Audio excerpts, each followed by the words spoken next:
Good afternoon, and thank you for joining us today.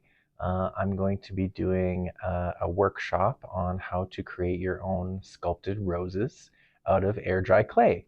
The clay that we're using today is just a basic air dry clay I got off Amazon. It works really well. Although you can use other types of clay, you can use Fimo, like oven baked clay. But today, just for this one, I'm going to be using the air dry clay. It dries really nicely and it's really lightweight. So what you're going to do is open up your package of clay. You can do this in any size that you want. You can make small roses, medium size, or large ones. Today, I'm just going to be making sort of like a medium sized rose. Um, just because that's what the amount of clay that comes in the package, it works perfectly for the size of the rose. So what you're going to want to start doing is separating your clay into 16 different balls. So you're just going to take the clay, roll it into a nice ball, and you're going to want 16 of those. It doesn't matter if your balls are all the same size. Some can be a bit smaller, some can be a bit larger. You just want to try to roughly get them around the same size. It's also okay if you don't end up with 16, if you end up with 15 or 14. Really, this is a creative thing, so you can do as many petals as you like. I just found to make the rose sort of as full as you need to, 16 is a good number. All right, so we've got our 16 different balls rolled out, and like as you can see, they're not all of the same size, which is totally fine. Once you start flattening the petals and rolling them, you can kind of see how it doesn't make a huge difference. But what I would like to do is start flattening them into the petal shape. So all you're going to do is, and I like to take my smallest one first, just so that can be the inside of the rose petal. So what you're going to do is just take a ball, take the palm of your hand, and then just smush it down. And you don't really need to have a uh, perfect, shape. It can be all of them can be sort of different looking because all rose petals might look a little different. And what I'm going to do is take my tool and just use it to scrape it off the table. And then what you want to do is just flatten the rest of your petals. You can also use your fingertips as well, depending on if you want them like really thin or have some thickness to them. And so now what I'm going to go ahead and do is flatten all of my petals, and then we will continue on after that. All right, so as you can see, I took my 16 different shaped balls and I started flattening them with my fingers and my palms, and then you just end up with some like different flattened shapes. Then I'll kind of look just to see which one might be the smallest one. So I think that's this one here. And then all you're gonna do is start to roll it. So you start at one end and you're just going to gently roll it. So it's like a twist, and then that's going to be the inside of the rose. And it's basically going to be the same for each petal. And what I'll kind of do, just to kind of give it a bit of a base, is take the bottom part and you're just going to gently kind of press it down on the table or whatever surface you're using. And then that way it kind of helps it stand up. And then so now I'm just going to keep looking at like my next biggest size of petal. If you don't quite like the shape of it, you can kind of work it with your fingers and flatten it out a little bit like that.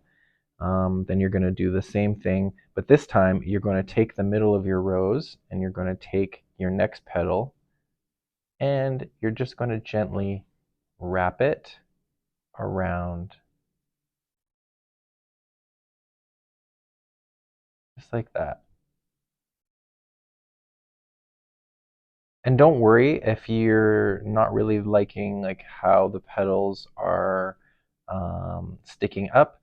When we get to the end, once you have all your petals on, that's when you can start forming the rose a bit and pulling the petals back a bit more. So now I'm going to find my next size here, and you're going to do the same thing. Doesn't really matter where you start to layer the rose.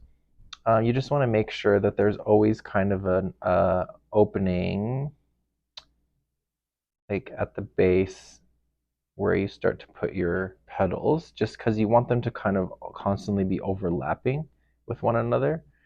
So you're going to take your next one, just find a spot for it, and do the same thing. You roll it around. And as you're going, you can do the same thing where you kind of gently press it on the table, so you're creating a base for it to stand on. I'm going to take my next one, fold it around. I'm just going to pull that petal back slightly. And as you can kind of see, the rose is starting to form its shape. And you're just going to keep going with the remainder of the petals. Just wrap it. And then you just keep going. You just want to make sure too you're going all the way around the rose, because you don't want any big gaps in between. So you're going to keep going, layering your petals. There's no absolutely specific way that you have to do it. You can be as creative as you want. You can even mix colors of clay together if you wanted to do something more multicolor, or you could do petals of different colors and then build like sort of a rainbow type rose. You can also do this with things for cakes. You can do this with fondant. There's a lot of different options that you can do with this stuff. Because when these dry, they do still maintain a bit of sort of softness. It's kind of like foam. Like once it dries, it's got kind of that foam texture. All right, so as you can see, I have put all of my petals onto the rose. What I'm doing now is just taking the base and I'm gently just turning it onto the table while I'm gently sort of pressing downwards, just so it's gonna help it stand up. You could also, if you had like a pipe cleaner or you have like a stick or something, you wanted to wrap it with maybe some green tape to make it like the stem of the rose, you can do that as well.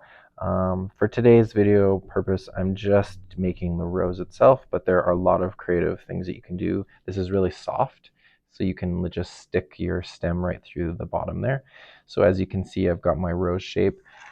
The kit that I got, the air dry kit, came with these tools. So what I'm going to do is just take like a pointy end of a tool. What you can use any tools you might have lying at home, anything that's like thinner, like a toothpick. And then what you want to start doing is just gently pressing the petals downward, just to kind of give it more of that open, blooming rose.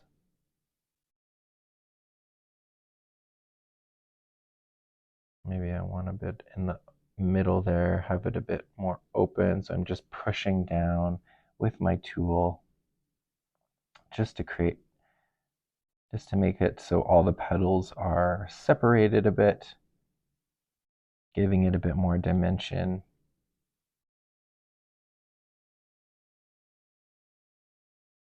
And what you can do as well, some roses kind of have tears in the petals. You can take scissors and go in and just create like a little snip wherever you think you might want to have a petal that's got kind of like a crease or a it might be like a little torn, or how it's grown.